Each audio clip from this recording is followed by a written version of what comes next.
Je pense que c'est des luttes de longue haleine. Il y a eu des avancées qui ont été faites au Sénégal, beaucoup sur la question des femmes. C'est parce que Yewwi était là de façon radicale.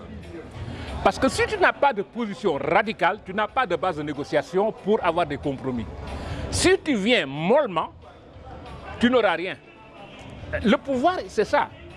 Le pouvoir que nous avons, que des gens ont entre les mains, ils ne les donnent pas.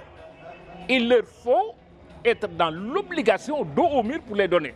Et c'est pourquoi je pense que ces campagnes que l'on fait 15 jours, etc., là, moi je suis toujours pour qu'on les fasse à jamais oublier que c'est des affaires individuelles. Tout le monde est contre la peine de mort. Tout le monde est contre la peine de mort. Mais quand on te dit, si ta fille est violée pour égorger, est-ce que tu es contre la peine de mort pour qu'on tue le gars? Là, ça devient intéressant à jouer. Bon, c'est une façon de taquiner en disant aux femmes, méfiez-vous de la ruse des hommes. Je pense que les relations hommes-femmes sont des relations de pouvoir. Et nous sommes dans une société où le pouvoir est entre les mains des hommes. Et évidemment, je n'ai jamais vu quelqu'un avoir le pouvoir et leur donner ce pouvoir-là de bon gré. Et je pense qu'il y a toujours cette capacité à essayer de tenir le pouvoir et à convaincre ceux et celles surtout qui veulent prendre ce pouvoir que ce n'est pas la peine de lutter. Et c'est en ce moment qu'on leur sort de ce que j'appelle la ruse des hommes. Derrière chaque grand homme, il y a une grande dame. Vous n'avez pas besoin de vous battre parce qu'en réalité, c'est vous qui avez le pouvoir.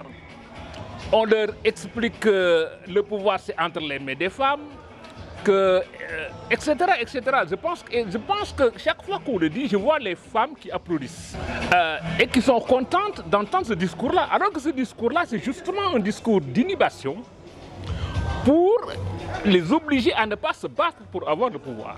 Et c'est ce que j'appelle une sorte de ruse des hommes. En Wolof, on dirait œuf du mat, c'est-à-dire que tu mords et en même temps tu souffles de la glace. Se sont dit, le pouvoir, on le prend.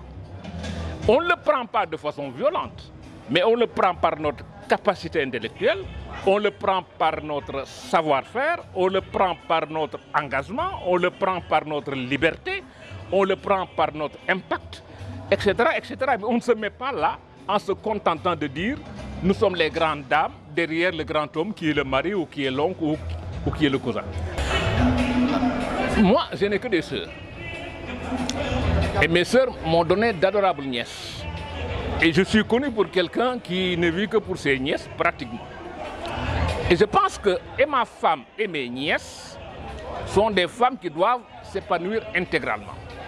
Et je pense que ça n'est possible que si elles sont libres et pas dominées. Et je pense que c'est un peu ça, le rêve de n'importe quel parent, c'est que ses enfants, ses filles, puissent vivre également avec les garçons, ayant les mêmes droits et ayant aussi les mêmes responsabilités et les mêmes devoirs. Je pense que si le féminisme, c'est de permettre aux femmes d'exprimer 100% de leur potentialité, eh bien, je suis féministe.